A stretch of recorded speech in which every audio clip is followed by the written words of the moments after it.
Trying to learn about energy efficient AC units can be a pain because you end up doing some research and all you end up with is some vague information. And you're still left with questions like, what is the actual savings going to be? What about the power use and how does the system operate? In this video, we're going to be answering all those questions. So if you're interested in learning about savings or maybe even what HVAC system might be best for something like a whole home generator or even solar, this is going to be the video for you. We're going to use a 4-ton single-stage Amana heat pump as our benchmark and compare it to arguably one of the best HVAC systems available, which is a 4-ton Carrier Infinity heat pump. We're going to be tracking down the differences in how these systems operate when it comes to power usage, along with how much we're actually going to be saving in energy. If you end up learning anything from this video, please like, subscribe, and leave a comment. That will really help me out with the YouTube algorithms. We also have free buyer's guides and online pricing that you might be able to find helpful. I hope you enjoy the video.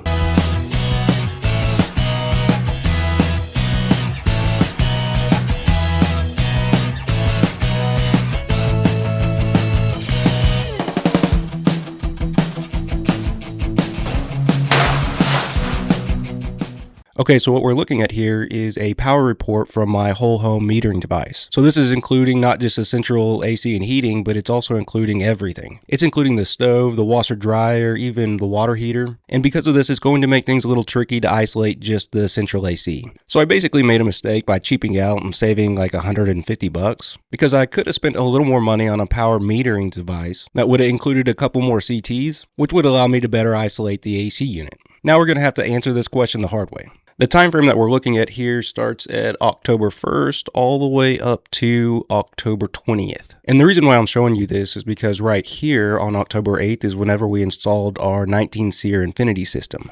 And what's kind of concerning, if we look over here, you can see these little spikes, and that's the AC coming on and off. And right here you can see the AC running after the install, which we're going to discount these 2 days because I ran it wide open to see how cold I can get the house, which ended up being 55 degrees. And don't do that, it's very hard on an HVAC system. And over here you can see the Infinity cycling on and off, and then in the warmer parts of the day it just runs nonstop. From a top level, it looks like the Infinity system's actually using a whole lot more energy. I mean, look at this, look at before and after. Now that we got the overview out of the way, let's look at 2 comparable days that I've been using throughout this series. The first day here is September 10th, and the other example is October 12th. Both days reached up to the low 90s, and the low I think was in the mid 60s.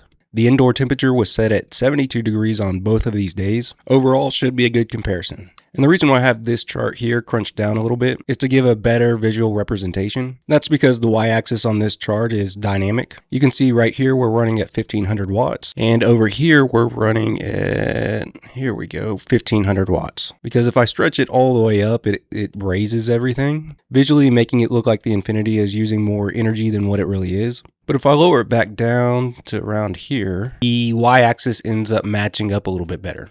You might be asking, how am I able to track down when the HVAC system is running? Because is this the HVAC system? What about this? How do I know this is? Well, the easiest way for me to do this is to cross-reference these temperature and humidity data log reports that were done on the same day. You can see when the AC turns on and cycles back off. And what we were looking at earlier on the before and after is we had these short run times turning on and off throughout the day. And then over here, it looks like it's just running all the time. This stretch here, it ran for 10 hours straight, and it looks like it's on more than it's off throughout the day. Now that being said, the Infinity is designed to run a lot more at a lower speed. So you can see it coming on at a very low speed, and that's partially how it saves energy. And over here, you can see that if it's not keeping up, it's just going to run longer. And if that's not doing the job, it's going to start ramping up to 100% working capacity.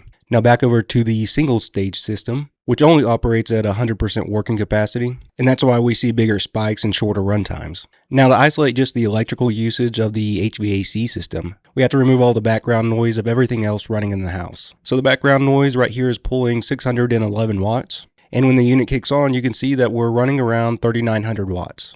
So every time the single stage system kicks on, it is pulling around 3300 watts. And over here, you can see that it's much lower, which our background noise is 530 watts. We're looking at 1208 watts, meaning the system is pulling 680 watts when it fires up when it's not under load. That comes out to a staggering 80% reduction when the system is being operated at one of its lowest run speeds. However, if we had a really hot day in the triple digits and the system had to ramp up to 100%, it's going to be drawing a lot more juice, kind of like the single stage system. And if it had to do that, it would only do it for a short period of time when the day's at its hottest. And as the day starts to cool off, it's going to start operating at a lower and lower speed. And as an example of this, I did rewire the Infinity to operate as a single stage system, just to see what it looked like when it was operating at a 100% working capacity. And here we can see the background noise is around 400 watts. And when the system fires up, all in, we're running around 2700 watts, or the system is pulling 2300 watts. So still 1000 watts less than the previous Amana system. So it's fairly safe to say that we know that we're going to be saving electricity with the Infinity system. But the question is how much? Because the Infinity runs so much, we know that it's going to offset some of the savings. Okay, let's track down our savings. On the chart on the left, I'm going to use it for two things. First, to figure out the HVAC system's run times, along with how many watts each event is pulling. I'm also starting with the single stage system, and once I have that done, we're going to move over to the carrier. On the right, we're going to be doing a little bit of math to track down how much we're spending per day. We're going to start by converting the runtime in minutes to hours by simply dividing by 60. I'm going to take the watts and turn it into kilowatts by dividing by 1000. From there, I'm going to take the runtime hours and multiply it to the kilowatts to get our kilowatt hour usage. Then I can multiply that by our electric rate, and that's going to give us a total cost to run the HVAC system on these 2 days. After that, we can compare and see how much we're saving. To show you exactly what I'm doing here, I'm using this little display here that shows the watts used and a timestamp. And wherever I move the cursor, it displays that information for that specific time. So if I look at the first time that this AC turned on for this day, it was 1:08 a.m. And then when it shut off, it was 1:27 a.m., giving us 19 minutes. Or a little less than a third of an hour. And to get our watts, we first have to remove the background noise, which here you can see is 499 watts. And then whenever I move the cursor over the event, it is showing 3,557 watts. So we know that the AC at this time is pulling 3,058 watts. Now we're showing that the system is pulling 3 kilowatts. And if we take our kilowatts and multiply that to our runtime, which is 0.32 hours, we come up with 0.97 kilowatt hours. Multiply that by our utility rate of 15 cents. We spent a grand total of 14 cents to run our AC for 19 minutes. Now I get to rinse and repeat and track down each time that the HVAC system cycled. Oh golly gee whiz, lucky me. Let's speed things up to make this part a little less painful. Round, round, get around, I get around, yeah, get around, round, round, I get around, I get around, get around, round. One of the things that I find to be interesting is as the day warms up, how the system starts to draw more and more power. For example, around 1 a.m., you can see that the system is drawing around 3,050 watts. And if we fast forward to 3 p.m., we can see that the system is drawing around 3,780 watts, which is a 23% increase in energy use. And the reason for this is as the day warms up, in order for the system to cool properly, it has to increase the refrigerant pressures. So the compressor has to compress the refrigerant to a higher pressure, meaning it has to work harder, in turn burning more energy. And right here, this is very easy for us to see. At 1 o'clock, the outdoor temperatures were in the mid 60s, and by 3 o'clock, they reach around 90 degrees. If the temperatures continue to 100 degrees, the wattage that the compressor is pulling is going to continue to increase. And because of this, compressors usually fail at the worst time possible. A lot of times when it's like 100 degrees outside, because it is working its butt off. Now that we have our results, let's take a look. When it comes to runtime, we can see that the Amana ran for 418 minutes, or 7 hours all total. It used 50,100 watts, which converts to 50.10 kilowatts. And the kilowatt hour usage is coming out to 2418. So on this day, it cost me $3.63 to run my AC system. Now let's track down the carrier system. Well, crap. Okay, so I was double checking everything, and here's what I did. I missed this guy right here.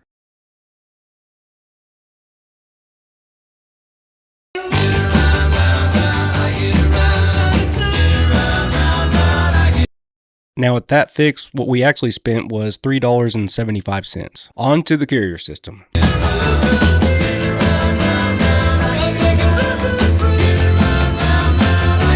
Another thing that I find to be interesting has to do with compressors again, and the differences in between a traditional HVAC system and a fully variable HVAC system. To show you what I'm talking about, let's first take a look at the single stage system. And you can see this little spike that we're getting on startup, and then it rapidly goes away. That is inrush current. For example, you can see when this system started up right here, the wattage jumped by 3,000 watts and quickly went back down. And inrush happens in milliseconds, and that's why we're seeing this metering device not picking it up every single time, because it's happening so quickly. Then if we come over and look at the Infinity system, we can see that it's jumping about 1,000 watts on startup. And part of the reason for this is the compressor that's being used in these two systems are completely different. A traditional HVAC compressor uses 240 volts and has a capacitor in line to create artificial three-phase to power the compressor.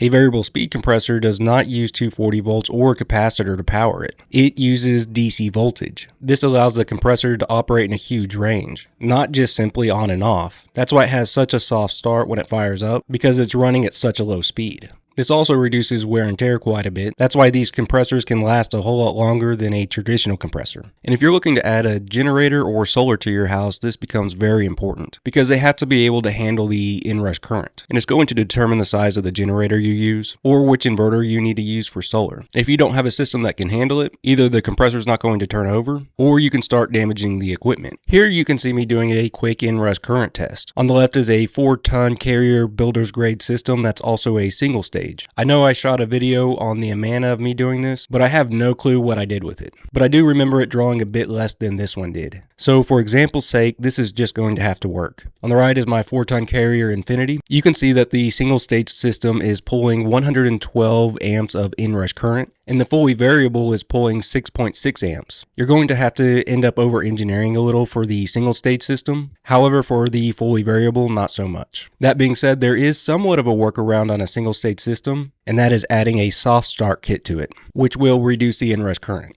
Since we're on the topic of energy spikes, there's one more that we need to address. If you have a heat pump, that is supplemental heat, and there's a lot of people that get this one wrong. For example, my heat pump could heat all the way down to negative 11 degrees. And a lot of people would think that they wouldn't need the heat strips until after negative 11 degrees. And that's just simply not true. And here's an example of how a heat pump works. On this day, December 3rd, the high was 59 degrees and the low was 34 degrees. And these spikes that you're seeing here is the supplemental heat. I'm running 10 kW heat strips, and you can see when the heat strips come on, the power increases by 10,000 watts. Right here, you can see the system going into reversing mode, basically turning itself back into an air conditioner. So it's going to be blowing like 50-degree air inside the house in order to heat up the outdoor unit to keep it from freezing. And since it's in cooling mode, to keep you from freezing out too, it fires up the heat strips to warm up the air before it gets to you. And that's what we're seeing here. And what I've seen is the supplemental heat starts being used when temperatures reach around 40 degrees outside. Now that we have everything tracked down, let's see what we got. The system ran for almost 1,000 minutes or 16 hours, pulling 8,000 watts or 8 kilowatts. And the kilowatt hours are coming in at 15.4, costing me for this day $2.31. Alrighty, let's compare these two systems real quick.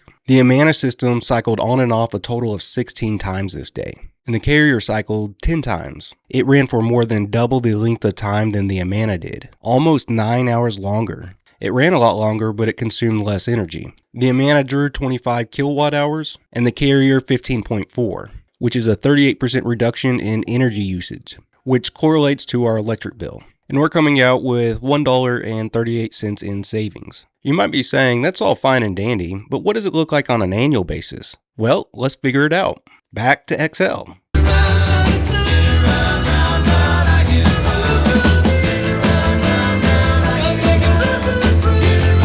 Alright, let me explain what I'm doing here. I carried down our electrical rate, along with the cost per day on each system, and everything that's highlighted in yellow are areas that we're going to be adjusting. For example, some folks have higher energy rates than what I have, so I'm going to be playing with it, so it might end up being a better example for you. I'm including reduced efficiency here, and what I'm going to be using that for is, let's say you have a 15-year-old system, and it's operating around 10 SEER. I can reduce the efficiency down to show you what the potential savings would be with a less efficient system. We're then going to multiply all this out by 365 days. I also need to factor in the shoulder season, because the day that we tested is probably going to be a bit hotter than the average temperature for the year. So that number is most likely going to have to come down. And as we all know, energy rates always go up year over year. And with AI coming along about to save us all, one thing that it's not going to save us on is our electric bills. And right here, I'm writing a formula to compound this 3% number year over year to help better represent what the energy rates are going to actually become. Then after all of that, we can calculate our savings. And there's one last thing that we need to cover before we get started, and that is winter. How am I calculating winter? Because we know the savings in cooling mode, but we don't have them in heating mode. I don't have that Amana system anymore, so there's no way for me to do that comparison. But basically the way that a heat pump works is when it needs to heat, it runs in reverse. So it's still using refrigerant to do all the heavy lifting. And since it's basically the same thing in reverse, we should end up with a similar efficiency factor. We have one last step to do before we can jump into our savings, and that is to address the shoulder season. These are the months that our AC or heater is not going to be running all that often, and if it's not going to be running, you're not going to be saving all that much money. So if I take the average temperature per month, both the highs and the lows, average that out for my area, it is coming out to 69 degrees Fahrenheit. And the 2 days that we tested, the first was on September 10th, right here, and then once again on October 12th. Both days ended up being very comparable, that's why we're able to use them. And the average temperature of those 2 days was 77 degrees, which is 10.5% higher than the annual average. This number here for the shoulder season, we need to reduce that down by 10.5%, so 89.5.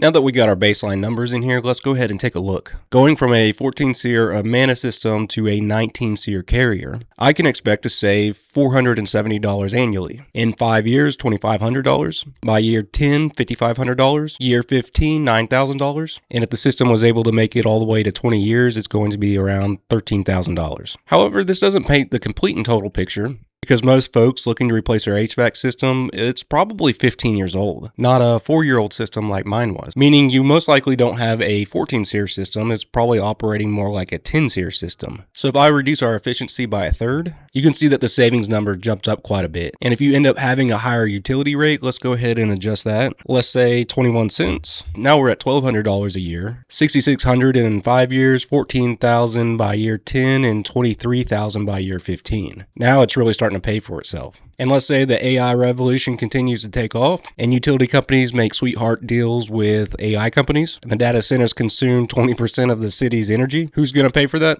That's right, we are. Right here, we're saying that our electric bill is going to go up 3% every single year. Let's go ahead and jack that up to 6% and see what that does. Holy cow. Now we're really in the money. $31,000 by year 15. Before we get into our summary and conclusion, I do have a big favor to ask of you. If you find yourself in our service area here in Texas, and you find yourself needing to replace your HVAC system, I would ask if you would give us an opportunity to earn your business. We don't have any sponsors in our videos, and that's what kind of pays for everything. And if you're not in our service area, you can still help too by liking and subscribing. Now that that's out of the way, let's get to our summary and conclusion. What I found to be interesting is how these two systems operated completely differently from each other. It was almost like apples and oranges. We actually found the same thing in this video when we were looking at hot and cold spots. You might want to check out that video next. We saw that the Infinity ran more than twice as long as the single stage system, but just at a very low speed. And that is the secret to its success. Increased efficiency, a very slow startup, reducing inrush current, which is great for a generator or solar. However, if you're looking for a return on investment purely on energy savings, it doesn't make a whole lot of sense unless your utility costs are in the 20 cents per kilowatt hour range. But if your utility rate is below 20 cents, but we at least know the cost increase to go from a single stage system to a Infinity system, the savings is going to offset that increased cost by around year 10 or 15. So if you end up going that route, you at least know that you're not losing any money as long as you live in your house for, 10 to 15 years.